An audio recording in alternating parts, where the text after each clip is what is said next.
Welcome to another episode of Chat Sports Talk.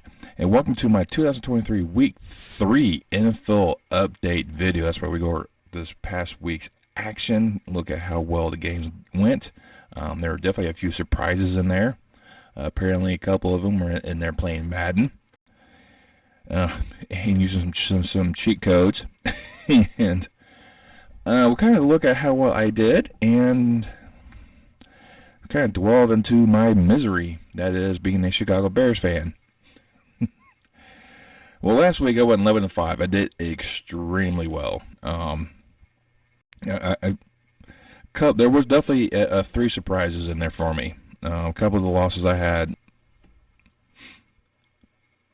I was not surprised I lost, but 3 games definitely surprised me. Probably the same 3 games probably surprised almost everyone out there, unless you're fans of the teams that actually won. There's definitely some teams that are in some disarray early. Injuries have played a huge factor in a lot of these games as well.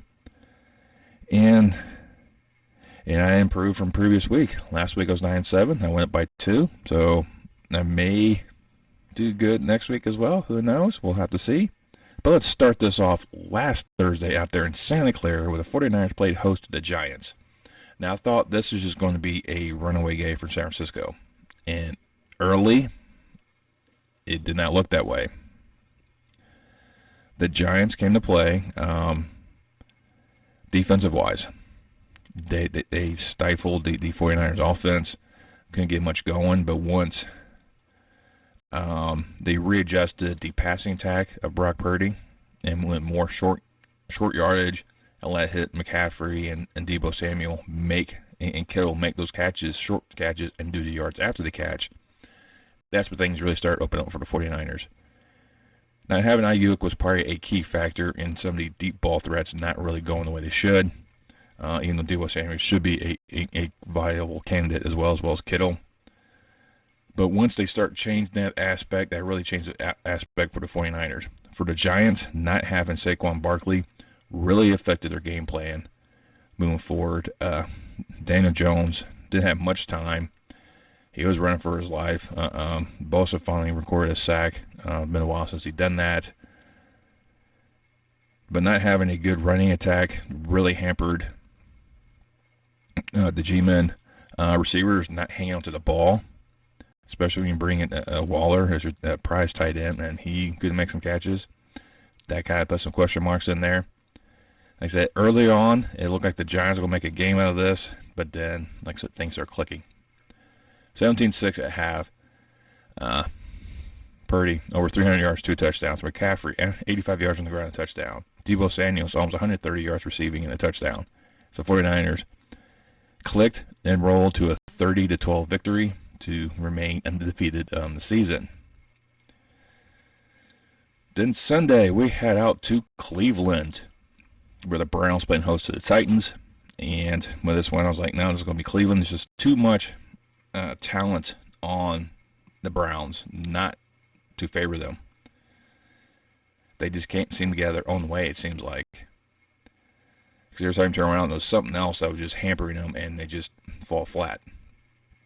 And Tennessee is suffering the same problems. They have talent. No, they have some older talent because of DeAndre Hopkins is now with the Titans. I totally forgot that was a receiver they picked up. Derrick Henry, who is a force, but he's not generating the huge yardage you expect him to do. Tannehill, it's just there. It's just so many different problems with the Titans right now.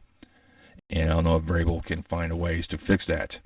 In Cleveland, Deshaun Watson, not stellar. He made some really head-scratching plays.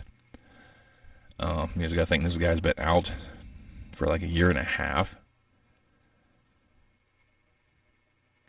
So there's definitely reasons behind some of his issues. But having targets like Amari Cooper is great. Not having Chubb is going to be a huge factor for the Browns moving forward, but that defense is what's going to carry them. You saw that with Myles Garrett. Every time he shifted, the 2 tight end set would switch sides, caused a delay of game because Myles Garrett went set, so he went back and forth. It's kind of funny. But because of that, because of Deshaun Watson actually had some connection with Amari Cooper, had over 100 yards, touchdown. Deshaun had two touchdowns overall. Cleveland was just too much for Tennessee. 13-3.5. That was the only point the Titans would score for the rest of the game. Cleveland moved on and won 27-3. Then we head to the Motor City, where the Dirty Birds of Atlanta showed up to take on the Lions. And I said that Jared Goff and the Lions would defend the den. They defended the den. Atlanta couldn't get much going offensive-wise. Jared Goff quietly still having a very good career, quietly having some good numbers in Detroit. He had over 240 yards, a touchdown. He did throw a pick. That's fine. Didn't really hurt him. St. Brown had over 100 yards receiving. Gibbs, the primary rusher for the Lions, 80 yards on the ground. And it was just not... there's a play where he was on the 50-yard line on the icon. Threw the ball, got hit, and he just stood there looking. Just like, somebody, I heard someone say, like Steph Curry hitting a three. I mean, from center court. Detroit team's scary. There's no question about that. The Lions went up 13-3.5. Didn't look back. Finished the game 20-6. They're 2-1 this season.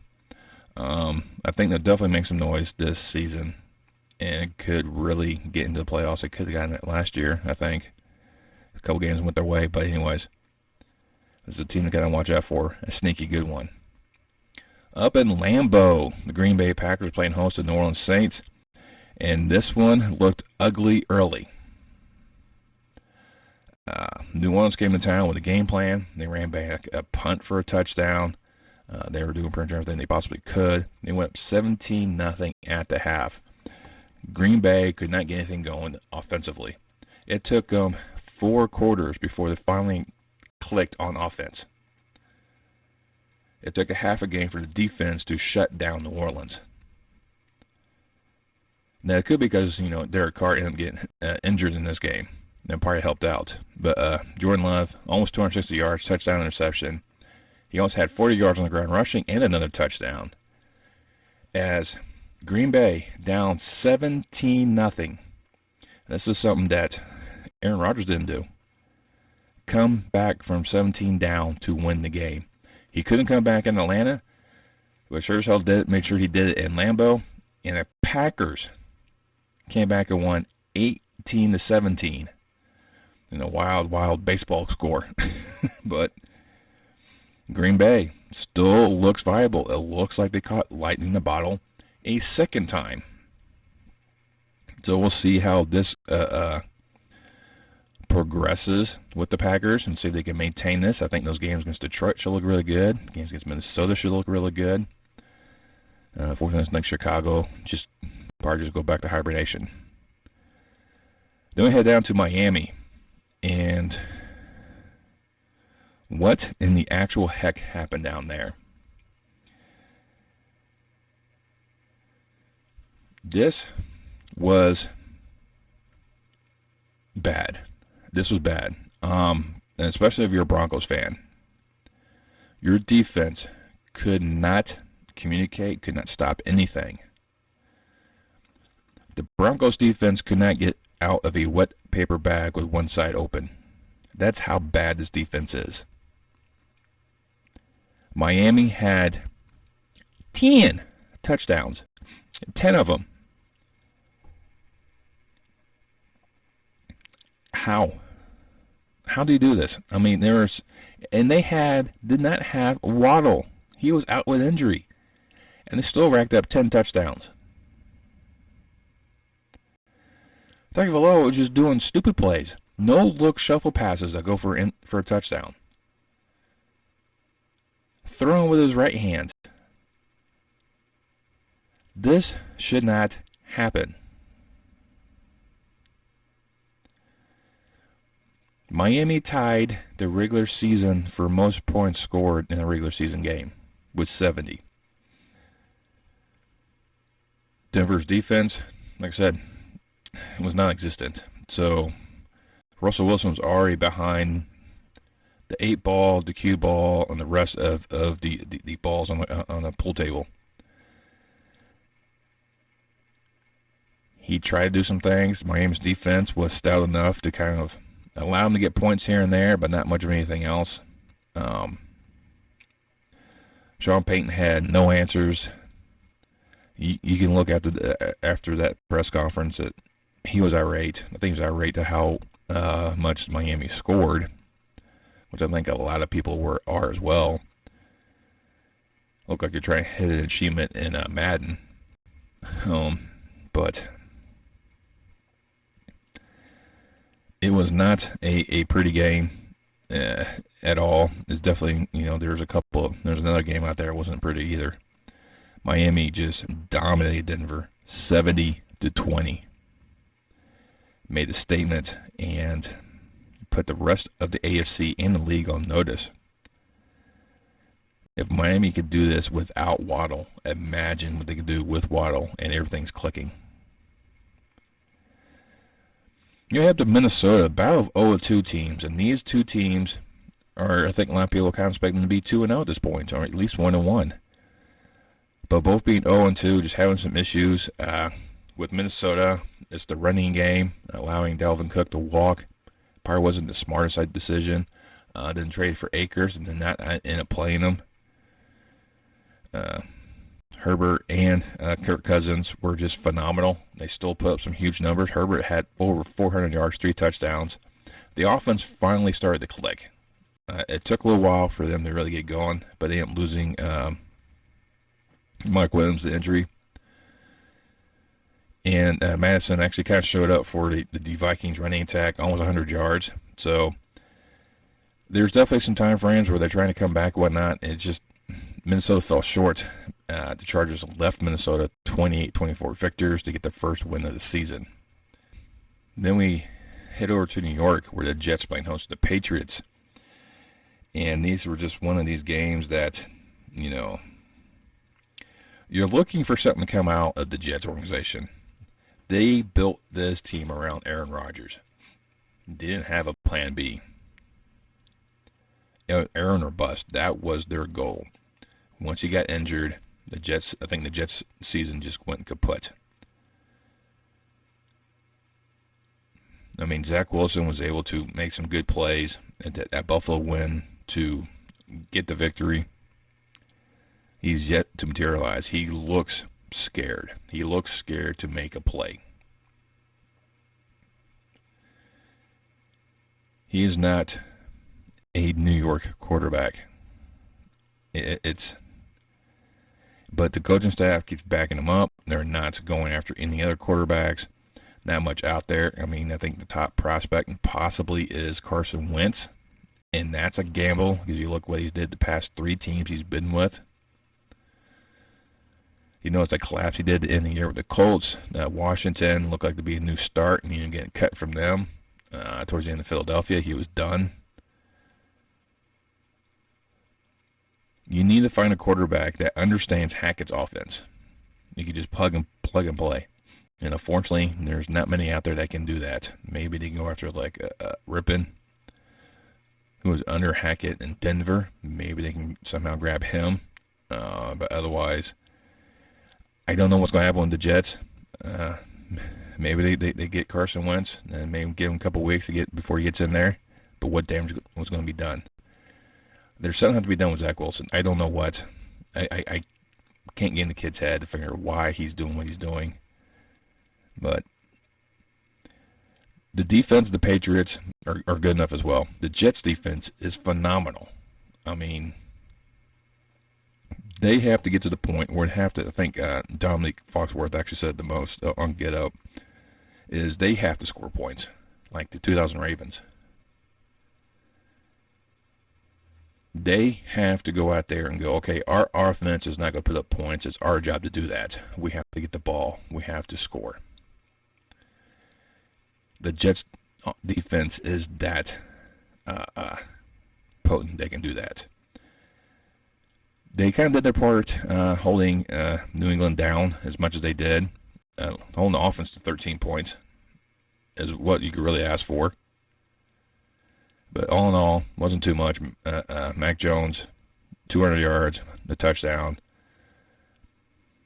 That's all was needed. New England ended up winning 15-10. Really put a strain to some of the true faithful Jet fans, including Broadway Joe himself, he's done with Zach. We'll see what happens in the future with them. Then we head down to our nation's capital, where Commanders are playing host to the Buffalo Bills, and the Bills defense stepped up and was phenomenal. They forced 5 turnovers during this game, which took a lot of pressure off the offense. They can play loose, have fun. Josh Allen, over 200 yards passing, touchdown, interception. Stephon Diggs, over 100 yards. As it was almost a shutout, Buffalo would just cruise 16-0 at half. Ended up scoring 21 points in that fourth quarter, thanks to a bunch of turnovers, and Bills end up leaving D.C. 37-3 victors to go 2-1 the season and give the Commanders their first loss of the season. Then we head down to Jacksonville. And one of the surprises out there. C.J. Stroud is looked to be the correct fit for Houston. Because so far in his 3 games, 0 INTs. That's unheard of for a rookie quarterback. It's even unheard of for any quarterback almost. I mean, he was just making all the right reads, all the right calls. 280 yards passing, 2 touchdowns. Dell was a recipient, 145 yards and a touchdown. The Texans defense stifled Jacksonville all day long. I mean, in the second half is when Jacksonville started to come back, but it was a little bit too late because they're already down 17-0. Houston left Jacksonville 37-17 victors, and I think put the rest of the AFC South on notice is they're not going to be, everyone's welcome at. They will, it could be a trap door. Then we head over to Baltimore, where the Colts came into town to take on the Ravens. The Colts will be without Richardson. He was out for injury, so Gardner Minshew was making his start. Then you look at the Baltimore, injury bug is just plaguing this Ravens team. I mean, not having Odell Beckham Jr., the running attack was missing. It was bad. Everything's falling back on Lamar. Lamar is struggling. There are definitely some calls that weren't made in this game. But, the Ravens could not stop. I mean, there was passes that they made a right deflection, and they just tipped the wrong direction right into the Colts receivers, and they make big plays. They had a chance to win at the end of regulation. An old reliable kicked a super long field goal, straight and true. And fell short by a couple yards.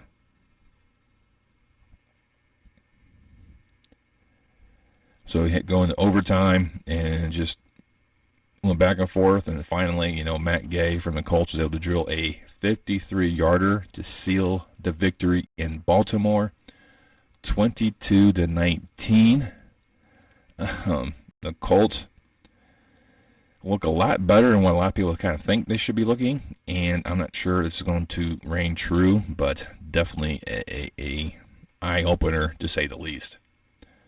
And once again, another strange victory, another one I did not see coming. But my 3rd loss already this week. Then we had up to Seattle, the Seahawks playing host to Carolina Panthers. Bryce Young was out because of injury. In came in Andy Dalton to start a game once again. He was doing quite well. 361 yards passing, 2 touchdowns. Looking extremely well, like the Andy Dalton of old almost. Like he fit right into the scheme. It was and having Thielen as his top receiver. So a couple of old guys, a bunch of rookies, really kind of helped set the pace for the Panthers through this game and put up a fight. But having Kenny Walker back there for the Seahawks to be your running back, almost 100 yards on the ground, 2 touchdowns. Geno Smith was making some correct calls for passing, whatnot. Seattle was able to hold on and win 37-27 to escape the scare brought by the Panthers. You know, the Panthers are 0-3. They're better than a lot of other teams. They're probably 2-1, 1-2 right now. So don't like the record full Carolina for the Panthers, because they look like they have some pieces in place. They can make some noise. So we'll see what happens with them in the coming weeks. Then we head to the game that I did not want to watch. Head over to Kansas City, where the Chiefs play host to the Bears, and I said the Chiefs are going to leave that game with some new bearskin rugs. Yep, they love the bearskin rug. A coat for Taylor Swift, because she was in attendance for the game, thanks to Travis Kelce. So let the rumor mills fly if you're into that type of thing. I don't know what to say about Chicago. I really don't. They put all the eggs in basket with Justin Fields, but still don't give him a prize running back. Don't give him an offensive line. The defense has too many issues. There's so many missing pieces on this Bears team is ridiculous. Justin Fields doesn't look comfortable at all. It's like him and Zach Wilson both are just having just a terrible time in the situations they're in. Terrible time. Maybe Chicago's playing for that number 1 draft pick. Maybe we try to get Caleb Williams. Everyone thought Arizona was doing that. I don't know. Every time you turn around, Chicago had a ball, interception, or quick 3 and outs. It was just a mind-boggling and demoralizing aspect of you Bears fan. Just kind of look at this and go, how's this possible? Supposed to have one of the highly talented quarterbacks coming out of that college class, and he looks like a third-string quarterback. Now, it could be the offensive schemes not working out. DJ Moore had drop passes, which wasn't not normal for him. But, you know, the receivers are not doing decent receivers. Mooney, DJ Moore, Claypool, Kmet. So they have decent receiving core. Running back core, questionable. Offensive line, non-existent. Defense, what's that? There's so many different things to kind of look at this. And to keep Justin Fields not to be mobile and try to utilize his strengths to his advantages. What made fans happy about Justin Fields was what he did when they finally let him loose last year. No, you can't have him be a 1,000-yard rusher. That's just not in the playing cards. That's just a one-off. But he needs to be more mobile. You need to find schemes where he's able to elude protection, or not protection, but elude the defensive front and find ways to do that. Defenses know you just rush them, corral them, make them stay in that pocket, make them hold on to the ball. He'll make the wrong choice or hang on to it too long. That's been part of his problem. He hang on to it. He's also unsure. Maybe that's just the offensive coordinator needs to go. Bringing someone that actually can be a quarterback whisperer. And bring in like a Doug Peterson type of coach. But once again, it's going to be a long season for Bears fans. So, yeah, every week I'll be looking up here and just looking disgust. But the game against Denver brings me some hope. Then we head to the deserts of Arizona and the stable Desertburg Cardinals playing host to Dallas Cowboys. And who saw this one coming? Arizona took it to the Cowboys. Defense, offense, they just hammered them. in all aspects. Dak just couldn't make right decisions. The running game wasn't very good. I mean, Pollard still had 122 yards on the ground, but they couldn't capitalize on anything. Dak almost had 250 yards in the air and a touchdown. Getting the plays in place to get up the yards is great, but if you can't put points at the end of those drives, it makes it a little more difficult. Arizona was taking care of advantages they had. They ran on this Dallas defense. Not having Diggs in the secondary hampered Dallas, and he's gone for the season. So that secondary is the weak point right now for Dallas. And you can find ways to eliminate Michael Parsons on defense. Well, good luck with that to begin with. Arizona did it. And they were just taking it to there. It was a 21-10 lead at half. Who saw that coming? Who had that on their bingo cards? And Dak ended up throwing a red zone interception. He just couldn't see. The guy just made a great play, and that was sealed the deal as Arizona upset Dallas 28-16. Give me the fourth loss. And of course, I told you, 3 of them no one saw coming. So I'm not too upset that. It's like I'm not upset about that. Chargers winning in Minnesota. And then we head over to Vegas Sunday night, where the Las Vegas Raiders taking on the Pittsburgh Steelers. The Steelers and Raiders, the great rivalry back in the 70s, where these two were going at it. With Chuck Noll and John Madden. All the things that transpired with that. Steelers defense showed up once again. Steelers offense actually kind of made some key plays as well. Kenny Pickett was doing extremely well, made some very nice timed throws, some really well-placed throws. Running game was bounced enough. The Raiders had some yardage. I mean, Jimmy G, over 300 yards passing with 2 touchdowns. Devontae Adams, over 170 yards, and grabbed those 2 touchdowns. So there was connection between those two. But Jimmy G also had other favorite receivers, but they wore the wrong color. He had 3 picks, including the one at the end of the game that pretty much sealed any type of Vegas comeback, as they were coming back in that fourth quarter. Sealed the deal. Steelers end up winning 23-18. To come find out that now Garoppolo is now in concussion protocol after the game. So we'll just see how things kind of play out from here. Then we'll do our Monday night doubleheader. We'll go down to Tampa Bay, where the Buccaneers are playing host to the Eagles. I almost said Feagles. And the offense wasn't the best, but it was effective. Jalen Hurts, 277 yards in the air, 1 touchdown, 2 picks. Swift, 130 yards on the ground. A.J. Brown, 131 yards receiving. So they were making the plays. Offensively, put up the yardage and moving forward.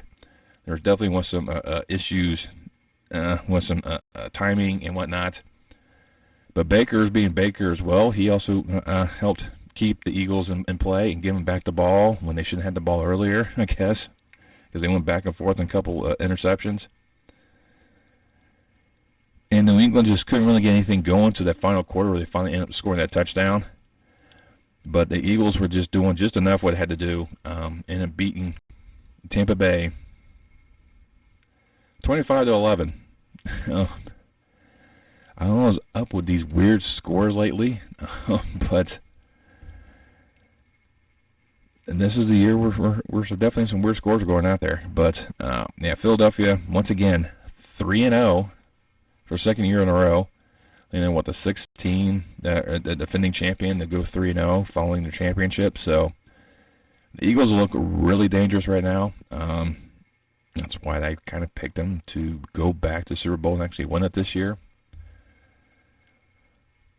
We'll see how it goes. They definitely got some key matchups coming up, but Philadelphia is definitely probably one of the premier teams right now in the NFC. And then the other game down over there in the jungle of Cincinnati is the Bengals playing host to the Rams. Now, when I made this pick, Joe Burrow was questionable for starting. He ended up playing, and he had a heavily taped knee, ankle, and calf to make sure he doesn't re-aggravate that. And that's going to be an ongoing thing with him throughout the season, is because once you pull that calf muscle and don't give it the time it needs and therapy it needs to strengthen it so that way it doesn't really happen again, you won't have those issues. But him and Jamar Chase actually were making a connection once again. Chase had 141 yards receiving, no touchdowns. Bengals defense was definitely giving the Rams a lot of issues. The Rams defense was giving the Bengals a lot of issues. Donald made his presence known in the backfield quite often. Mixon only had 65 yards on the ground, but he did score. Stafford still putting up quality numbers himself, almost 270 yards in the air, and with one touchdown. So unfortunately, he couldn't really get a lot of touchdowns. There was one play that it was an offensive breakdown by the Bengals. The Rams scored, but unfortunately, timeout was called right before the play started. Negated that touchdown, had a result for a field goal. The Rams are coming back towards the end. Tried to do an onside kick. I didn't quite get the bounce it wanted. It went the distance, but not the bounce. So Cincinnati recovered in their whiteout uniforms, held on to beat the Rams 19-16, giving my fifth loss of the week. As you see, 11-5, not bad. 3 games I didn't see coming. 2 I did. Not bad. So there you go. Like I said, that's the recap. Quick, fast, down in a hurry, because there's a lot of games to go through. And we'll kind of see how things kind of play out next week, because we will have a return to the International Series back to London. There's also going to be a weird Toy Story themed game as well on Disney Plus. So if you're into that, there you go. And let me know which game surprised you the most. Who are your extremely early, it's only 3 weeks in the NFL season. But who are you two is going to represent the respective conferences in the Super Bowl in Vegas? I know right now it looks like Philly and Miami, and that should be a fun matchup. Those two end up going. That's going to be like a track meet and a half. But let me know down below what game you look forward to next week. Once you're there, go ahead, hit that thumbs up. It really helps the YouTube algorithm and pleases YouTube gods. It really promotes this video out. You also subscribe. 90% of you are not subscribed. Doesn't cost you anything. You just hit that subscribe button, click the bell icon, turn on notification, let you know next time I post any more content on my channel. And I'll see you next time. Chat Sports Talk.